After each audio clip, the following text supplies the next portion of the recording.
A'udzubillah minasyaitonirrajim. Bismillahirrahmanirrahim. Alhamdulillah nahmaduhu wa nasta'inuhu wa nastaghfiruhu wa natubu illahi wa na'udzu billahi min ansuri anfusina wa min sayyiatina a'malina. May yahdihillahu fa huwal muhtad wa may yudlil falan tajida lahu waliyan mursyid. Wa asyhadu an la ilaha illallah wahdahu la syarikalah wa asyhadu anna Muhammadan abduhu wa rasuluh. All praise to Allah. We praise Him and we seek help from Him. We ask forgiveness from Him. We repent to Him and we seek refuge in Him from our own evils and our own bad deeds. Anyone who is guided by Allah, he is indeed guided, and anyone who has been left astray will find no one to guide him. I bear witness that there is no God but Allah, the only one without any partner, and I bear witness that Muhammad is and blessing on him and his servant and his messenger. Today, I want to share with you one of the key that will give us access to high level of faith. This speech was previously given by Dr. Arshad Gami. The key to Ihsan. Ihsan is the highest level of worship. That's when you worship Allah as if you can actually see Him right there in front of you. And you know with absolutely certainty that even though you cannot see Allah, then surely He sees you. That ihsan, that is the highest level a Muslim can aspire to. The key that to open the door to excellence of worship is simply to trust Allah. What does it mean? To trust Allah. It's quite easy to say, I trust Allah. But it's much harder to do that in practice with your heart and soul, over and over again, all the time, every day, and every situation. Trusting Allah completely, constantly, takes practice and serious determination. Trusting Allah is not just a slogan, it's not just a nice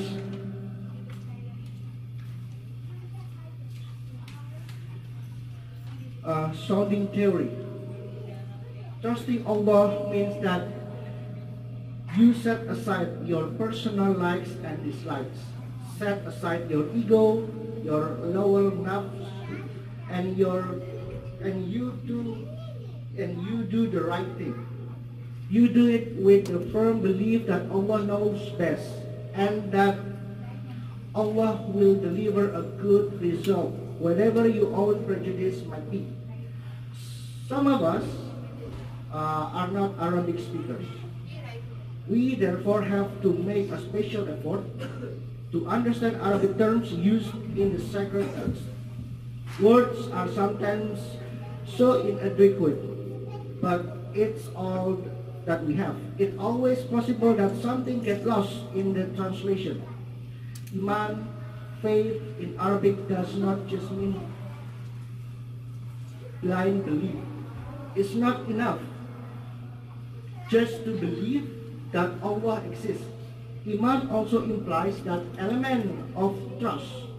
To have Iman is to have faith in Allah and to trust Him to take good care of us. This doesn't happen overnight. We have to work hard to cultivate strong faith and trust in Allah. That is Iman. Allah is our guardian and our protector because we have Iman.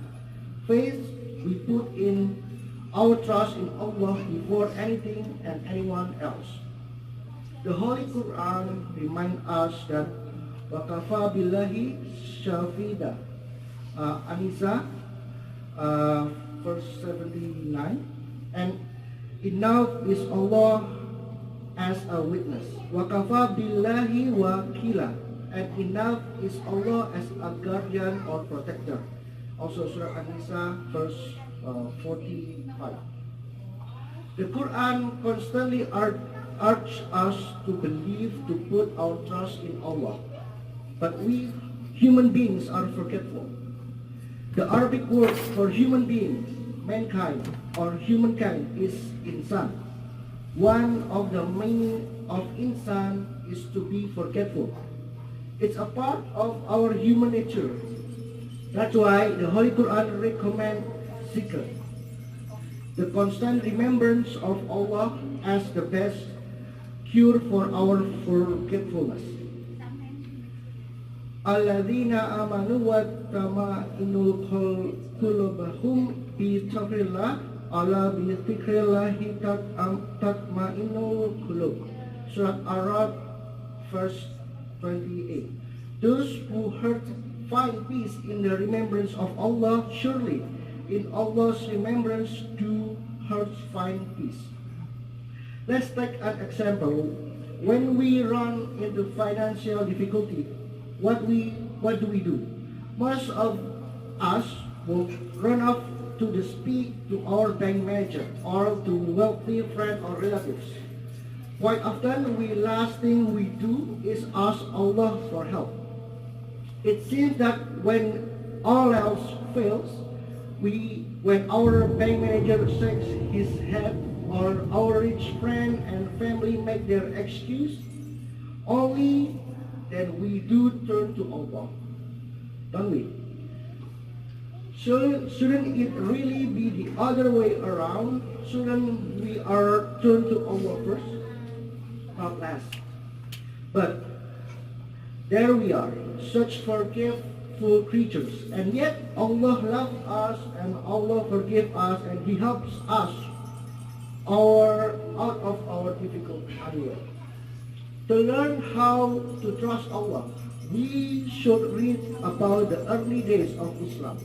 Nabi Muhammad SAW and his illustrious companions and Sahaba had to endure great hardship before Allah delivered them to the victory. Throughout their ordeals, their faith and trust in Allah never wavered. Enduring hardship with patience, perseverance is an essential part of showing our faith and trust in Allah. It takes a crisis to show that what we are really made of.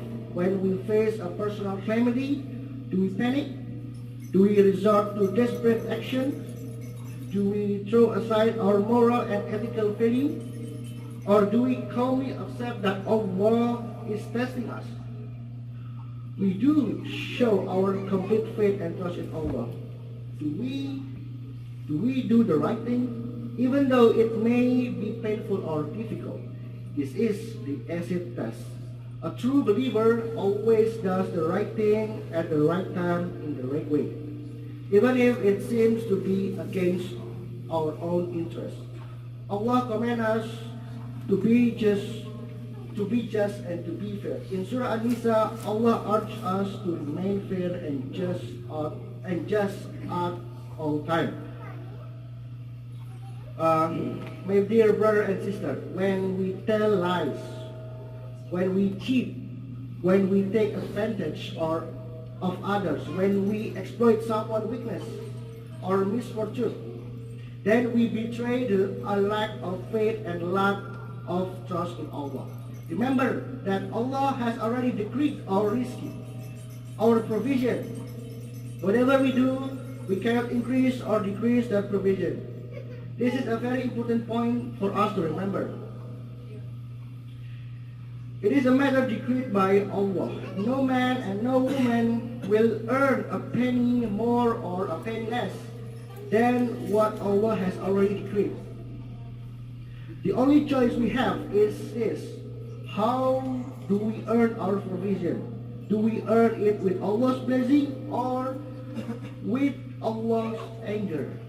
That is a crucial choice that we must make every day. Do we earn our risky the halal way or the haram way? The actual amount of our provision has been fixed by Allah. That cannot be changed. But how will we earn that? How will we earn what Allah has decreed for us? That's the crucial point. We can either earn Allah's anger or Allah's good pleasure. The choice is ours. All the lying, cheating, the greedy and unethical business practices will not increase our wealth. This only gets us our share along with Allah's displeasure. On the other hand, if we do the right thing, the right way, the moral way, the ethical way, we get our share as Allah's good pleasure and blessings with it. That's our choice.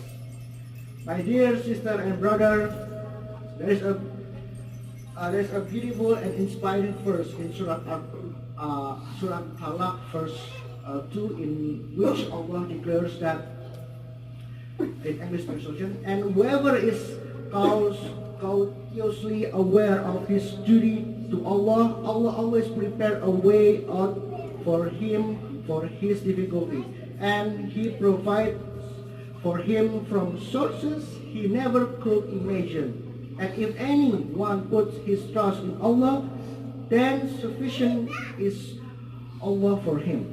Allah will surely accomplish His purpose. Truly, for all things has Allah appointed a due proportion. Here we are reminded of the fruits of faith.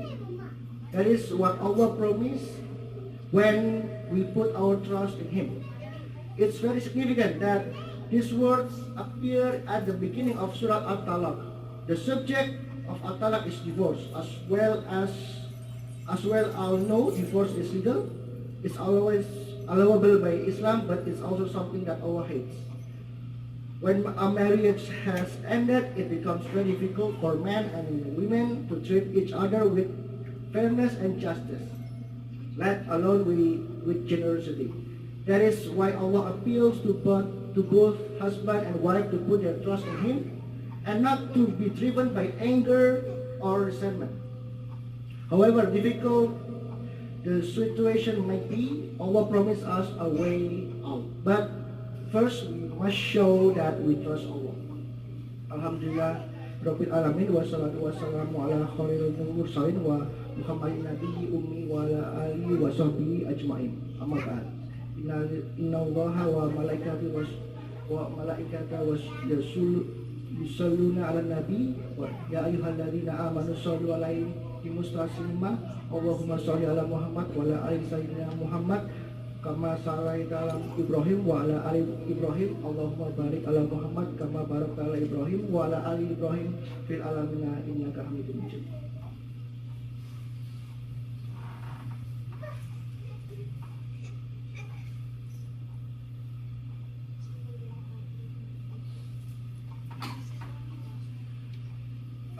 My dear sister and brothers, imagine this scenario.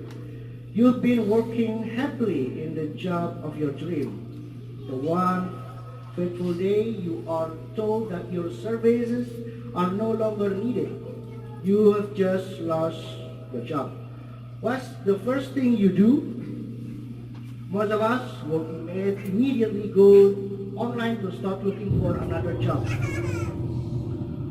We will update our CV and send it along with the new application form. That's the most logical things to do. But one scholar gives this advice. As soon as you find yourself in a difficult situation, take a deep breath, turn to Allah, say Inna lillahi wa inna ilaihi raji'un. Translation: from Allah we came and to Allah we will return. Put in your faith and trust in Allah. That's real iman. Before you do anything else, give sadaqah. Make a donation to charity. For example, if you have $100 that you've saved for a rainy day, give some of it to the charity immediately. Remind yourself that someone out there needs it even more than you do. This is how you keep things in perspective. You've taken a hard knock, but this isn't the end of the road. Once you realize there is a million of people out there who are much worse than you are, then your only problem looks like just another minor inconvenience. And when you put your trust and faith in Allah, and you have cultivated a sense of yaqeen, absolutely certainly that Allah will help you, then this whole experience become an act of ibadah, a beautiful form of extended worship. When you've done that, now you can go and look for your new job or deal with whatever situation you have to deal with.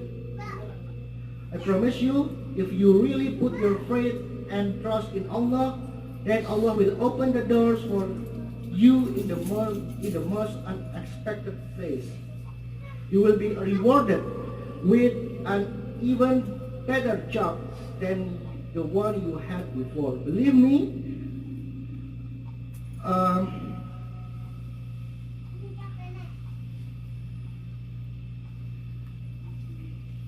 my dear sister and brother, try to memorize and internalize this beautiful hadith, which is also one of the best. It's from Ibn Abbas.